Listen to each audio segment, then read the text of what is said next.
Good morning children. Last time हमने story की थी सीता स्वयंवर और वो सब शायद आप सबने लिख ली होगी और उससे ही रिलेटेड हमारी जो पोयम है रावण मिथ्याभिमान। मैंने आपको स्टोरी में भी बताया था कि ये हमारी पोयम है। पोयम हमको लर्न नहीं करनी है, इसलिए घबराना नहीं क्योंकि ये बहुत बड़ी है पोयम। पर इसके अंदर जो सीता का स्वयंवर रचा गया था उसी के बारे में बताया गया है कि किस तरह से रावण आया था वहां पर स्वयंवर में और उसके साथ क्या हुआ था। तो आज हम करेंगे चैप्टर नंबर 12 रावण मिथ्याभिमान। रावण नो मिथ्या यानी कि खोटू अभिमान। मिथ्या यानी मिथ जिसको बोलते हैं खोटू, अभिमान उसको साथ में मिला के बनता है मिथ्याभिमान। तो यहाँ पर हम करेंगे और उसके जो पोएट हैं उनका नाम है गिरधर और ये वडोदरा डिस्ट्रिक्ट के अंदर मासन नाम का जो गांव है वहां पर उनका जन्म हुआ था। और वो अलग अलग कल्पित यानी इमेजिनरी जो भी होता है उसके बारे में भी उनको ज़्यादा अच्छी तरह से पोयम लिखते हैं। और यहाँ पर उन्होंने जो इंसिडेंट लिखा है सीता स्वयंवर का कि सीताना स्वयंवर માટે जनक राजाए दरबाરમાં શિવજીએ આપેલું ત્રંબક નામનું ધનુષ્ય મૂક્યું હતું અને જાહેર કર્યું હતું કે કોઈ રાજા એ ધનુષ્ય ઉપાડી શકે તેની સાથે તેની પુત્રી સીતાના લગ્ન થશે। લંકાનો રાજા રાવણ પણ સીતાના સ્વયંવરમાં હાજર હતો। તેને પોતાના બળનું અભિમાન હતું અને એ રૂવાપેટ ધનુષ્ય પાસે ગયો પણ ધનુષ્ય ઉતર્યું નહીં અને તે ધનુષ્ય તળે દબાઈ ગયો અને તેની ભારે પ્રગતિ થઈ। એ પ્રસંગનું કવિએ આ કાવ્યમાં સુંદર વર્ણન કર્યું છે। मैंने आपको स्टोरी में ऑलमोस्ट सब चीजें बता ही दी है कि किस तरह से यहाँ पर रावण भी नहीं उठा सका वो बात नहीं है, लेकिन रावण का जो झूठा घमंड था उसमें उसकी हार हुई ये दिखाया गया है। क्योंकि जो इंसान कैपेबल होता है पर अगर वो गलत तरीके से करता है या गलत जो अभिमान करता है खोटू अभिमान वो करता है तो उसकी हमेशा हार ही होती है। तो यहाँ पर है अभिमान करी बोलियो ते समय रावण राज अल्या जनक ते सुपण कर्યું છે कहे मुझने आज। जब वो सीता स्वयंवर के अंदर पहुंचा तब रावण ने कहा कि हे जनक राजा, आज समय रावण राज उस समय क्या बोला अभिमान करके घमंड से बोला कि अल्या जनक तुमने ये क्या रचाया है। कहे मुझने आज, मुझने यानी मने, तू मने आज कहे। तो विदेहे त्र्यंबक देखाड़्યું रावण ने तत्काल। तब यानी उस समय तब उसने विदेह, विदेह यानी विदेह जनक राजा, विदेह के राजा थे, विदेह नाम का जो एरिया था उसके राजा थे इसलिए विदेह कहा जाता है। और शायद इसीलिए सीता का दूसरा नाम जानकी के साथ वैदेही भी है। विदेह की राजकुमारी यानी वैदेही। उसने त्र्यंबक दिखाया रावण ने तत्काल, तत्काल यानी तरतज उस समय ही उन्होंने त्र्यंबक दिखाया। शिव का जो धनुष्य था जिसका नाम था त्र्यंबक वो दिखाया। ए चाप चढ़ावे तेने कन्या आरोपे वरमाण। और उसको जो चाप चढ़ाएंगे यानी धनुष्य उठाकर इस तरह से उसकी जो रस्सी है उसको खींचेगा, उसको मेरी कन्या यानी मेरी बेटी जो है आरोपे यानी पहनाएगी, वरमाण यानी वरमाला उसको पहनाएगी। जब ये बताया जनक राजा ने एनु सांभળી अट्ठासे हस्यो रावण राय। जब ये उसने सुना कि स्वयंवर की जो शर्त है वो क्या है कि त्र्यंबक को खींचना है, तब ये सुनकर अट्ठासे यानी जोर जोर से हंसना। किसी का मजाक करते हैं या कुछ ऐसे बताते हैं कि वो इसमें क्या, तब हम जो जोर से हंसते हैं उसको बोलते हैं अट्ठासे। हा हा हा करके जो हंसते हैं उसे अट्ठास कहते हैं। हस्यो रावण राय, राय यानी राजा, रावण नाम का राजा जब उसके शर्त को सुना तो वो जोर जोर से हंसने लगा। क्योंकि उसको अपनी जो ताकत है, बल है, उस पे बहुत ही ज्यादा घमंड था। इसलिए उसने कहा कैलाश सर को हलाव्यो कोण मात्र धनुष कहवाय मैं अमर बंदीवान कीधा वो रावण बड़ो सत्य। उसने कहा ओ एक धनुष को ही उठाना है, ये रावण राय है यानी कि राजा रावण हूं मैं, और मैंने तो कैलाश पर्वत को, मैंने आपको स्टोरी में भी बताया था कि शिव जी का जो कैलाश पर्वत है उसको भी मैंने हिला दिया था, तो कौन मात्र धनुष कहवाय, तो धनुष्य उसके सामने क्या चीज है। इसके अलावा मैंने क्या किया है, मैं अमर बंदीवान, अमर कौन है, देवता जो हमेशा अमर है, उनके लिए जन्म मरण कोई मायने रखता नहीं है, तो मैंने उनको भी बंदीवान बनाया, यानी उनको भी बंदी बना के रखा था। वो रावण बड़ो सत्य, सत्य यही है कि मेरे जैसा बलशाली, रावण जैसा बलशाली कोई है नहीं।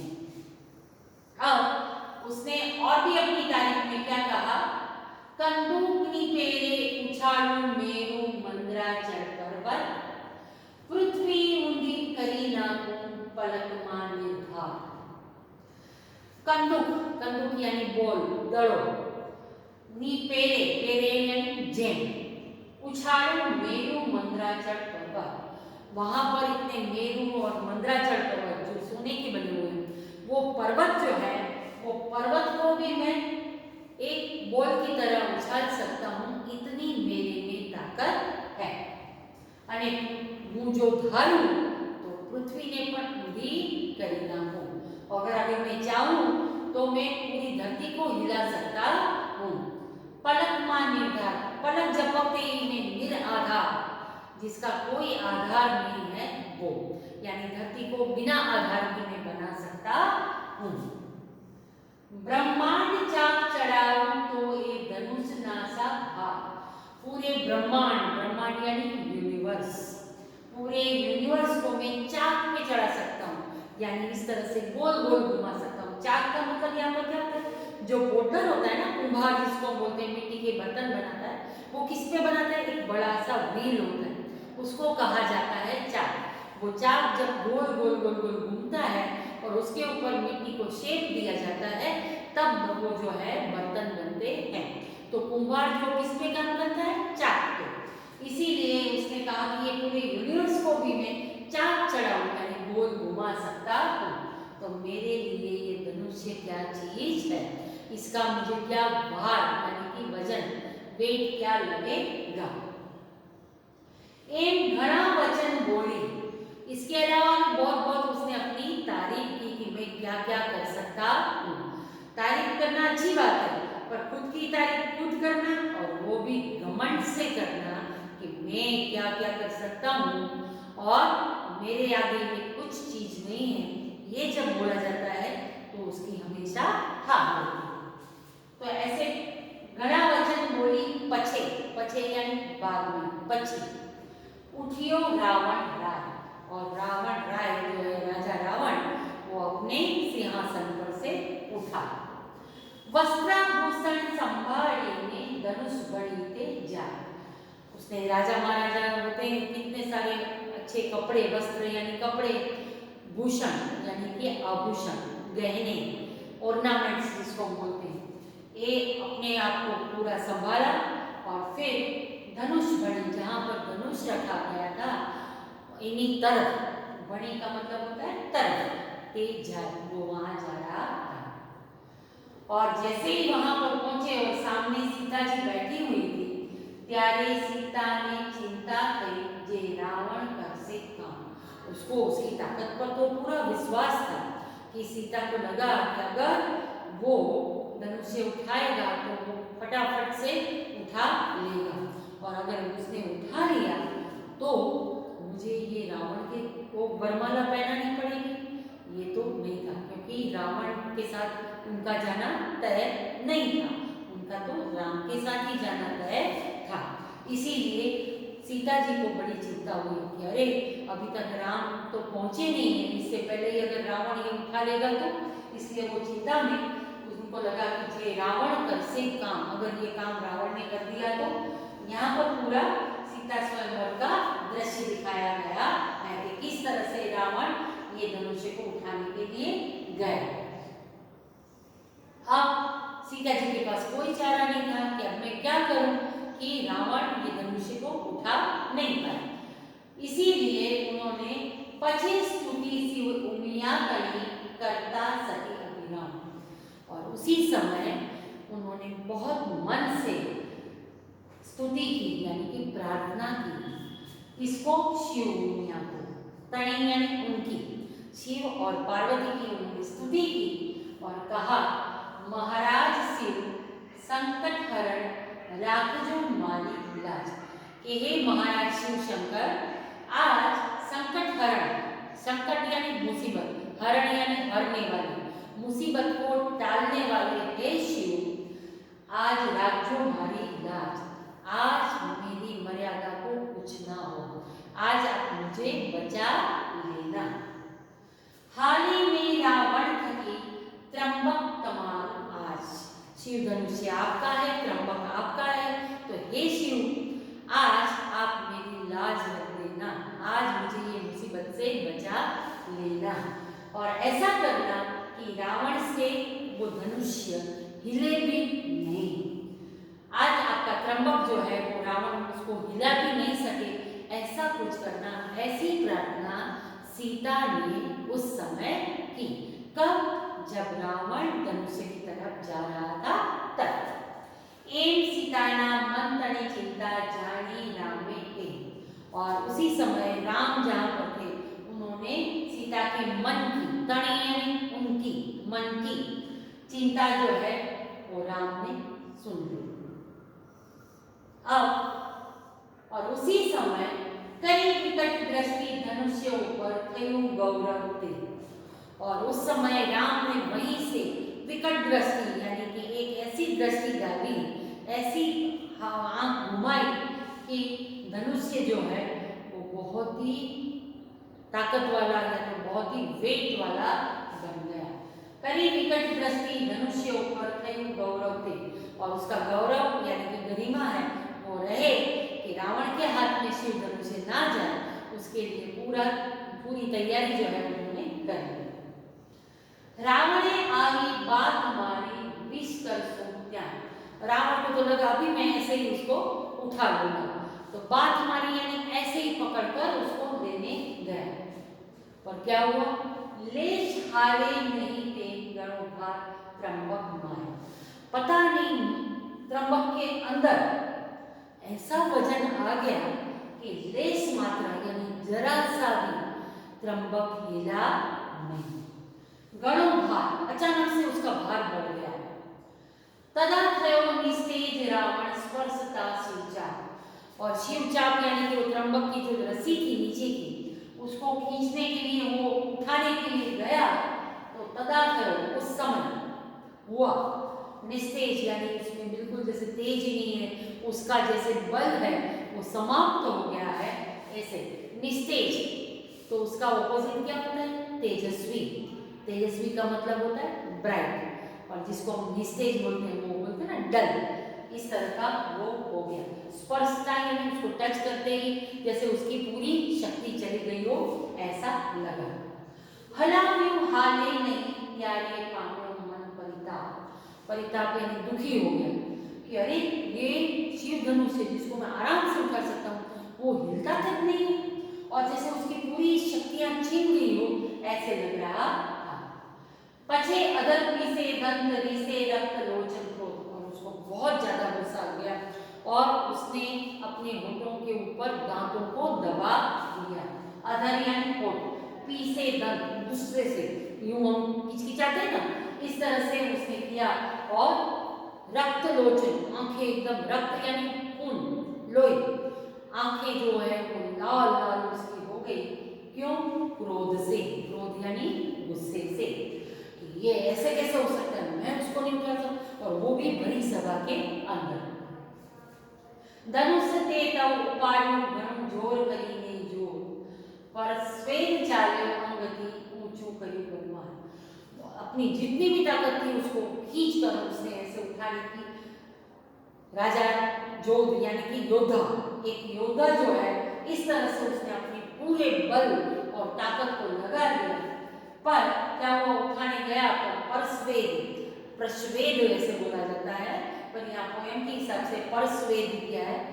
परस्वेद यानी पसीना, स्वेटिंग। उसके पूरे शरीर में से पसीना बहने लगा। ऊंचू करी बलवान, और ऊंचा करने की बलवान ने आज ताकत लगाई। और उसकी हालत क्या हुई? गणो श्वास चढ़ियो सुरने, थयो मन गणो अभिमान। उसको बहुत सांसें फूलने लगी और पूरा पसीने से तर हो गया, कुछ उठा नहीं पा रहा था। उसका जैसे लग रहा था कि आज अभिमान पूरा चूर चूर हो रहा है। ओहो कयो जब धनुष्य ने अति बड़ करी महाकाय, फिर भी उसने अपनी पूरी ताकत लगा के धनुष्य को ऐसे उठाया तो सही। महाकाय, अति बड़ करी महाकाय, महाकाय यानी जायंट, ऐसे करके उठा, लेकिन कर्माए की लथड़ियों तदा तव पड़ियो रावण राय। कर यानी हाथ, उठाते उठाते उसके हाथ से वो गिर गया और वो खुद भी लथड़ियों यानी यहाँ से यहाँ हिलने लगा और तव पड़ियो रावण राय। और उठाते उठाते एकदम वेट वाली चीज अगर हम उठाने जाते हैं तो क्या पहले हम गिर जाते हैं, फिर वो हमारे ऊपर गिरता है। ऐसे ही कुछ रावण के साथ भी हुआ। पृथ्वी ऊपर पड़ो दशमुख थयो पूर्ण प्रहार, जैसे उसके ऊपर पूरा पूरा प्रहार हो गया, अटैक हो गया, ऐसे लग रहा था। और आज 10 मुख, जिसके 10 मुंह हैं, ऐसा रावण आज धरती पे नीचे गिर गया। तेनी ऊपर पड़ू त्र्यंबक चंपायो तेनी बाह। और क्या हुआ कि उठाते उठाते खुद पहले नीचे गिरा और धनुष्य उसके ऊपर गिरा और चंपायो यानी कि दबायो, उसके नीचे वो दब गया। ते भरा को सबड़ो थयो गड़ी उड़े रजते था। और ऐसे जैसे गिरा तो जैसे पूरी धरती हिल गई हो, ऐसे जैसे रज यानी कि मिट्टी डस्ट जो है उड़ रही हो, ऐसे लगा। और इतनी ताकत के बाद भी ऐसे गिरा तो रुधिर चालू मुख थकी कच्चर थयो निधा। और उसके मुंह से रुधिर यानी लोही, ब्लड उसके मुंह से निकलने लगा और एक निराधार की तरह नीचे गिरा हुआ वो पड़ा रहा। पुकार कर तो बोलियो तमे सुनो सर्वे जन, हूँ दबायो छू मने काडो खाए पीला धन। और फिर नीचे ऊपर इतना हेवी धनुष्य गिरा है, नीचे खुद गिरा हुआ है, पूरा पसीने से उसका शरीर गीला है, मुंह में से खून निकल रहा है। ऐसे समय पुकार करने लगा यानी चिल्लाने लगा, आवाज करने लगा कि तमे सुनो सर्वे जन, आप सब लोग सुनो। हूँ दबायो छू मने काडो, मैं इसके नीचे दब गया हूँ, मुझे आप निकालो। थाय पीड़ा तन, तन यानी कि शरीर, मेरे शरीर के अंदर बहुत ही पीड़ा है, पेन हो रहा है, मुझे आप निकालिए। अरे जनक मुझने काट रहे जैसे मारा प्राण। और वो हेवी हो गया था शिव की दृष्टि से, राम की विकट दृष्टि से, इसलिए उसको बहुत ही ज्यादा पेन हो रहा था और उसको लगा रहा था, इसलिए वो चिल्ला रहा था कि अरे जनक मुझे इसके नीचे से जल्दी से बह लो, यानी जल्दी निकाल। जैसे मारा प्राण, आज शायद मेरे प्राण निकल जाएंगे, क्योंकि छाती के बल पर वो धनुष्य उसके ऊपर गिरा था। और अगर मेरे प्राण गए तो कुंभकर्ण इंद्रजीत तुझने मार से निर्वाण, तेरे निर्वाण तक यानी तेरी मौत तक वो तुझे इतना मारेंगे। कौन? कुंभकर्ण उनका भाई और इंद्रजीत उनका बेटा, मेरा भाई और मेरा बेटा उसे मारेंगे। पुरभंग कर से असुर तारू वैसे मारू वेद। रावण जो है इतना स्कॉलर था, विद्वान कहा जाता है, मैंने आपको पहले भी बताया, न भूतो न भविष्यति, ना तो वो भूतकाल में उसके जैसा विद्वान कोई हुआ है, इतना ताकत वाला हुआ है, न भविष्य में उसके जैसा होगा। पर उसकी एक ही जो मिस्टेक क्या थी कि वो असुर, मतलब कई लोग जो होते हैं जिनके पास नॉलेज है, सब कुछ है, वो क्या करते हैं उसको पॉजिटिव वे में यूज करते हैं। पर रावण का क्या था कि उसके पास सब कुछ था पर वो नेगेटिव वे में उसको यूज करता था, इसीलिए वो असुर कहलाया। तो उसने कहा कि पुरभंग कर से, पुर यानी कि नगर, हे जनक राजा तेरे नगर का भंग कर से यानी नाश कर देंगे। और मेरे असुर यानी मेरे लंकावासी जो हैं, जो असुर कहलाते हैं, तारू ले से मारूंगे।